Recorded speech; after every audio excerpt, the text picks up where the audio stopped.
Assalamualaikum warahmatullahi wabarakatuh. Perkenalkan, nama saya Nabila Aprilia dengan NIM 23111011094. Berfilsafat termasuk dalam berpikir, namun tidak semua orang yang berpikir itu berfilsafat. Dan bisa dipastikan bahwa semua orang yang berfilsafat itu pasti berpikir. Filsafat berasal dari bahasa Yunani, yaitu kata philos yang berarti cinta yang sangat dalam dan sophia yang berarti kebijaksanaan. Jadi filsafat merupakan cinta akan kebijaksanaan. Pada hakikatnya, filsafat itu dimulai dengan rasa ingin tahu dan rasa ragu-ragu. Sehingga sebagaimana kita ketahui bahwa filsafat itu muncul dengan adanya rasa ingin tahu dan rasa ragu-ragu mendalam. Nah, jadi orang yang berfilsafat itu akan selalu berpikir terhadap apa yang ingin diketahuinya dan berpikir untuk menjawab rasa ragu-ragu yang muncul. Dalam hal ini, orang yang berfilsafat akan berpikir secara kritis untuk menjawab keingintahuannya dengan menggunakan kemampuan pikirnya. Filsafat mencoba mengerti, menganalisis, menilai, dan menyimpulkan semua persoalan-persoalan dalam jangkauan rasio manusia secara kritis dan rasional. Selain itu, orang yang berpikir pada umumnya hanya memikirkan sesuatu itu hanya sebatas angan-angan saja dan tidak direalisasikan secara aktual. Berpikir biasa dan berpikir filosofis memiliki pola yang berbeda dan memiliki pola yang sederhana, yaitu segala informasi untuk dicerna kembali. Sementara berpikir filosofis memiliki pola yang rumit namun sistematis dan teratur, dan selalu mempertanyakan segala hal memakai kata-katanya seperti bagaimana, apa, dan mengapa. Secara filosofis merupakan cara berpikir dengan mempertimbangkan kembali penalaran atau penarikan kesimpulan secara berhati-hati. Berpikir sama halnya dengan filsafat, namun tidak semua orang berpikir itu termasuk dalam berfilsafat, dan ada ciri-cirinya, yaitu salah satunya metode, cara atau jalan yang biasa digunakan oleh para filsuf filsafat. Yang kedua ada berpikir rasional. Ciri pemikiran filsafat pertama-tama harus berpikir cuman imajinasional belaka. Ciri pemikiran ini menunjukkan bahwa kegiatan berpikir maupun hasil pemikiran dari pemikiran filsafat itu harus diterima secara akal sehat. Sejumlah peradaban memiliki hubungan pengaruh terhadap pemikiran manusia. Hal ini terlihat dalam pemikiran filsafat, terutama dalam peradaban Yunani kuno, yang dimana memberikan pengaruh pada orde filsafat pada zaman tersebut, yaitu Ahmad Tafsir mengungkapkan bahwa yang menjadi objek filsafat terbagi menjadi dua, dongeng atau tahayul dan keindahan alam. Dongeng atau tahayul ini dulu sangat berpengaruh, bahkan sampai sekarang masih belum sepenuhnya hilang. Mencari jawaban atas masalah yang ada melalui dongeng atau tahayul disebut berpikir secara irasional. Tentu saja pengetahuan yang diperoleh dari ini belum dapat dipertanggungjawabkan kebenarannya. Dongeng dan tahayul dimiliki oleh masyarakat atau bangsa kebudayaan. Terdapat beberapa orang dalam masyarakat tersebut yang tidak langsung percaya begitu saja. Lalu ia berpikir kritis, maka dari situlah muncul filsafat. Keindahan alam yang besar terutama pada malam hari. Keingintahuan rahasia alam berupa pertanyaan ini hakimnya menimbulkan filsafat.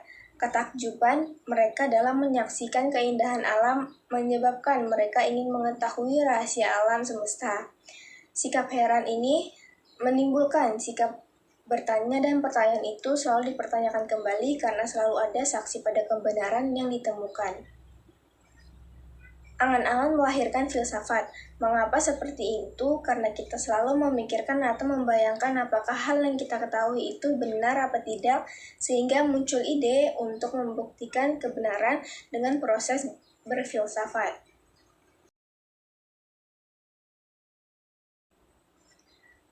Periode filsafat Yunani. Filsafat merupakan periode terpenting dalam sejarah peradaban manusia. Hal ini karena pada saat itu perubahan pola pikir mitosentris, yaitu pola pikir yang sangat mengandalkan mitos untuk menjelaskan fenomena alam. Periode ini terbagi menjadi 4, yaitu Yunani kuno, keemasan atau klasik, kegelapan, dan modern. Yang pertama yaitu periode Yunani kuno, Thales. Periode ini muncul filosof pertama yang mengkaji asal-usul alam. Pada masa itu ia mengatakan asal alam adalah air karena unsur terpenting bagi setiap makhluk hidup adalah air. Air dapat berubah menjadi gas seperti uap dan benda padat seperti es dan bumi juga berada di atas air. Herakleitos, ia berpendapat bahwa segalanya yang ada itu selalu berubah dan sedang menjadi. Ia mempercayai bahwa asas yang pertama adalah api. Api adalah sebagai lambang perubahan dan kesatuan. Parmenides, ahli filsuf yang pertama kali memikirkan hakikat tentang adab atau eksis, menurut pendapat Parmenides, apa yang disebut sebagai realitas adalah bukan gerak atau perubahan, melainkan yang ada itu yang tidak ada sehingga tidak bisa difikirkan. Socrates menyebutkan bahwa filsafat adalah ilmu yang berupaya untuk memahami hakikat alam dan realitas yang ada dengan mengandalkan akal budi. Eksistensi manusia merupakan hal yang menarik.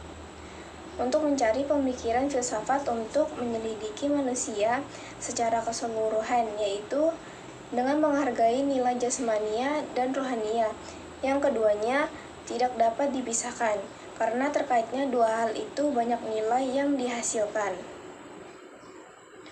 Plato, sebagai titik tolak pemikiran filsafat, ia mencoba memecahkan permasalahan lama yakni teori Herakleitos yang berubah-ubah dan teori Parmenides yang tetap. Pengetahuan yang diperoleh oleh indera disebut pengetahuan indera, dan pengetahuan yang diperoleh dari akal disebut sebagai pengetahuan akal. Plato menerangkan bahwa manusia itu sesungguhnya berada dalam dua dunia, yaitu dunia pengalaman yang bersifat tetap dan tidak tetap. Dunia realitas adalah dunia ide. Aristoteles, sebagai murid Plato, banyak hal yang tidak setuju yang diperoleh dari gurunya. Bagi Aristoteles, ide bukanlah terletak dalam dunia abadi sebagaimana dikemukakan Plato, tetapi justru terletak pada kenyataan atau benda-benda itu sendiri. Setiap benda mempunyai dua unsur yang tidak dapat dipisahkan, yaitu materi dan bentuk. Setiap aspek kehidupan manusia dapat dijadikan objek pemikiran dan analisis. Filsafat pada zaman ini dikuasai oleh pemikiran keagamaan, yaitu umat Kristiani. Pihak gereja membatasi para filosof dalam berpikir sehingga pengetahuan terhambat dan tidak bisa berkembang. Karena semuanya diatur oleh doktrin gereja yang berdasarkan pada keyakinan. Tokoh filsafat pada abad pertengahan yaitu yang pertama Plotinus. Ia merupakan filosof pertama yang mengajukan teori penciptaan alam semesta. Pelajaran ini terfokus pada 3 kajian, yakni yang esa, akal, dan jiwa. Yang kedua ada Agustinus. Agustinus meyakini bahwa manusia tidak bisa memiliki pengetahuan dari diri sendiri kalau tidak disinari dan dicahayai oleh sinar Tuhan. Ia mengatakan bahwa setiap pengertian tentang kemungkinan pasti mengandung kesungguhan. Ia sependapat dengan Plotinus yang mengatakan bahwa Tuhan itu di atas segala jenis. Sifat Tuhan yang paling penting ialah kekal, bijaksana, maha kuasa, tidak terbatas, maha tahu, maha sempurna, dan tidak dapat diubah. Tuhan merupakan suatu kebenaran yang abadi. Di zaman ini, para filsuf menegaskan bahwa pengetahuan berasal dari diri manusia sendiri. Pertama, rasionalisme merupakan paham yang lebih menekankan pada penggunaan akal untuk memperoleh suatu kebenaran, untuk memperoleh sebuah pengetahuan. Aliran ini beranggapan bahwa sumber pengetahuan adalah kebenaran yang pasti adalah akal. Yang kedua ada empirisme. Teori ini meruntuhkan teori rasionalisme yang menyatakan bahwa sumber pengetahuan adalah melalui akal. Menurutnya, pengetahuan adalah pengalaman yang diterima oleh kesan indrawi yang demikian mendorong kita bahwa untuk menemukan pengetahuan, kita membutuhkan pengalaman. Yang ketiga, kritisisme. Kan berpendapat bahwa rasionalisme dan empirisme harus digabungkan karena menurutnya paham rasionalisme dan empirisme memiliki kelemahan masing-masing. Pada awalnya, Kant mengikuti rasionalisme dan kemudian terpengaruh oleh empirisme yang demikian Kant tidak begitu mudah menerimanya karena ia mengetahui bahwa dalam empirisme terkandung setiap kritisisme. Menurut Kant, walaupun semua pengetahuan bersumber dari akal, tetapi adanya pengertian itu timbul dari adanya pengalaman yaitu empirisme. Jadi metode berpikirnya Immanuel Kant ini disebut metode kritis. Kritisisme ialah filsafat yang memulai perjalanan terlebih dahulu dengan menyelidiki kemampuan dan batas akal, walaupun kan mendasarkan diri pada nilai yang tinggi dari akal, tetapi ia tidak mengingkari persoalan yang melampaui akal sehingga akal bisa mengenal batas-batasnya. Yang pertama, Al-Kindi. Menurut ia, filsafat merupakan ilmu yang amat mulia di atas ilmu yang lain dan kemuliaan yang tertinggi dari berbagai macam cabang filsafat, yaitu yang pertama, ilmu kebenaran yang menjadi penyebab setiap kebenaran. Menurut Al-Kindi, filosof adalah orang yang berupaya memperoleh kebenaran dan hidup mengamalkan kebenaran yang diperolehnya, yaitu orang hidup yang menjunjung tinggi nilai keadilan atau hidup adil. Dengan demikian, filsafat yang sebenarnya bukan hanya pengetahuan tentang kebenaran saja, tetapi di samping itu juga merupakan aktualisasi atau pengalaman dari kebenaran itu. Filosof yang sejati adalah yang mampu memperoleh kebijaksanaan dan mengamalkan kebijaksanaannya itu. Yang kedua ada Al-Ghazali. Ia menjelaskan bahwa jika berbicara mengenai ketuhanan atau metafisika, maka disinilah terdapat sebagian besar kesalahan para filosof karena tidak dapat mengemukakan bukti menurut cara-cara yang telah mereka tetapkan sendiri dalam ilmu logika. Ia mengambil kesimpulan bahwa mempergunakan akal semata-mata dalam soal ketuhanan adalah seperti mempergunakan alat yang tidak mencukupi kebutuhan. Mengenai kejadian alam dan dunia, Al-Ghazali berpendapat bahwa dunia itu berasal dari iradat atau kehendak Tuhan semata-mata, yang dimana tidak bisa terjadi dengan sendirinya. Kehendak Tuhan itulah yang diciptakan. Kehendak Tuhan adalah mutlak bebas dari ikatan waktu dan ruang, tetapi dunia yang diciptakan itu seperti yang dapat ditangkap dan dikesankan pada akal manusia. Terbatas dalam pengertian ruang maupun waktu, Al-Ghazali menganggap Tuhan adalah transenden, tetapi kemauan kehendak Tuhan itu imanen di atas dunia ini dan merupakan sebab hakiki dari segala kejadian. Dalam Al-Quran surat Al-Baqarah ayat 30-33 menunjukkan betapa pentingnya ilmu untuk manusia, bahkan manusia adalah pertama yang Allah ciptakan, itu pandangan awal langsung yang mendapatkan pelajaran tentang apa yang ada di dalam surga. Ayat tersebut juga menjelaskan kepada kita bahwa Islam adalah agama ilmu pengetahuan, di mana kita semua mempunyai potensi untuk mengembangkan yang sudah kita miliki bersama, yaitu akal pikiran kita yang merupakan anugerah Allah Subhanahu wa Ta'ala yang sangat luar biasa. Ilmu yang ada membuat manusia menjadi lebih baik. Dengan ilmu, manusia dapat mengarahkan perilakunya. Dengan perasaannya, manusia mendapatkan kesenangan. Kombinasi keduanya membuat hidup manusia ini bisa lebih terarah, masuk akal dan bermanfaat. Tidak dapat disangka bahwa ilmu sangat berguna dalam kehidupan manusia. Pertama kali diri kita dengan ilmu yang bermanfaat sebanyak-banyaknya. Konsep sekularisme yaitu konsep suatu paham yang menyangkut ideologi atau kepercayaan yang senantiasa berpendirian bahwa agama itu tidak boleh dimasukkan ke dalam urusan politik negara atau institusi publik. Sekularisme ini memiliki ciri yang meyakini bahwa keagamaan harus dibedakan dari nilai kehidupan dunia dan seluruh aspeknya. Ia menyebarkan bahwa ideologisnya melalui prinsip pragmatisme dan literarisme. Kegiatan dan sifatnya politik bebas dari pengaruh agama. Munculnya paham sekularisme ini di benua Eropa karena pengalaman buruk di daerah Eropa terhadap peran dalam pemerintah maupun kehidupan sosial keagamaannya. Penerapan sistem sekular pada negara-negara Eropa menjanjikan masyarakat berkembang bebas dari dogma agama yang ada pada waktu itu sangat mendominasi. Filsafat Islam merupakan salah satu bidang studi Islam yang keberadaannya telah menimbulkan pro dan kontra. Sebagian besar mereka yang berpikiran maju yang ditandai dengan filsafat terbuka, rasional, kritis, objektif, dan mau mengikuti zaman tanpa meninggalkan prinsip atau ajaran dasar yang bersifat asasi dan liberal cenderung mau menerima pemikiran filsafat Islam. Sedangkan bagi mereka yang bersifat tradisional, yakni masih berpegang teguh pada doktrin ajaran Al-Quran dan hadis tekstual, cenderung kurang mau menerima filsafat, bahkan bisa saja menolaknya karena takut melemahkan iman. Filsafat Islam ini berpedoman pada ajaran Islam. Dari uraian di atas, dapat disimpulkan bahwa filsafat Islam ialah hasil pemikiran manusia secara radikal sistematis, dan universal tentang hakikat Tuhan, alam semesta manusia berdasarkan ajaran Islam. Objek filsafat Islam adalah objek kajian filsafat pada umumnya, yaitu realitas baik material maupun yang gaib. Perbedaan terletak pada subjek yang mempunyai komitmen Al-Quran. Dalam hubungan ini, objek kajian filsafat dalam tema besar adalah Tuhan, alam, manusia, dan kebudayaan.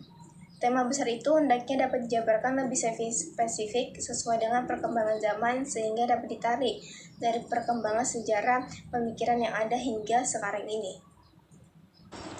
Penyelidikan dan pembagian filsafat menurut objeknya. Dalam buku Filsafat Agama Titik Temu Akal dengan Waktu karangan Haji Hamz Yakub diketahui bahwa sesuatu yang berwujud inilah yang menjadi penyelidikan yang menjadi pembagian filsafat menurut objeknya. Yang pertama ada umum. Umum merupakan cara menyelidiki yang apa ditinjau secara umum dalam realitanya terdapat bermacam-macam yang kesemuanya mungkin adanya. Dalam bahasa Eropa, ada umum ini disebut ontologia yang berarti ada. Yang kedua ada mutlak. Ada mutlak ini sesuatu yang secara mutlak yakni zat yang wajib adanya tidak tergantung pada apa dan siapapun juga. Ia merupakan asal sesuatu, ini disebut dengan Tuhan dalam bahasa Arab disebut Allah Subhanahu wa Ta'ala. Kosmologia.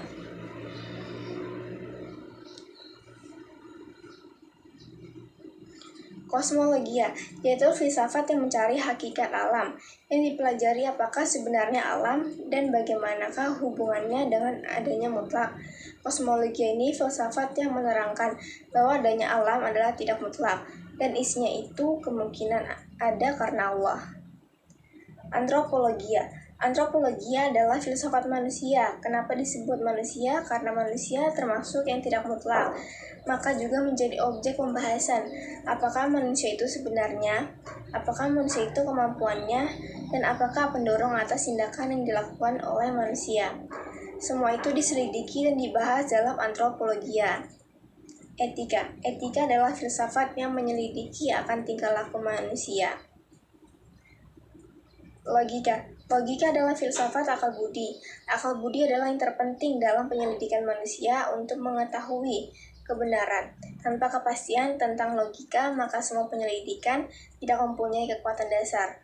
Oleh karena itu, dipersoalkan apakah manusia mempunyai akal budi dan dapatkah akan buktikan untuk mencari suatu kebenaran.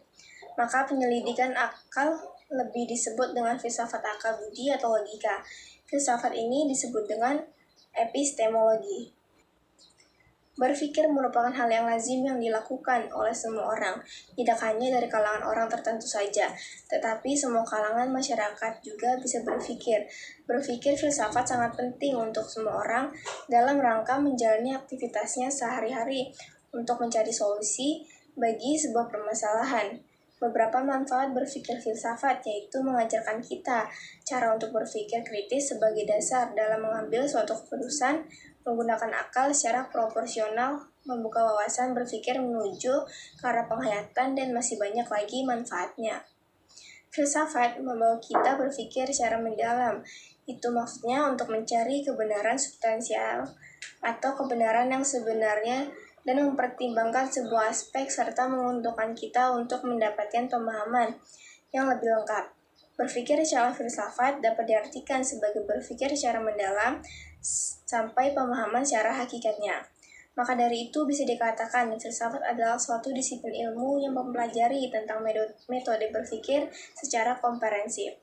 Sehingga bisa disimpulkan bahwa gunanya kita belajar filsafat adalah untuk menganalisis atau menganalisa dan mencari solusi dari permasalahan yang sesuai dengan realita, serta solusi itu juga bisa direalisasikan.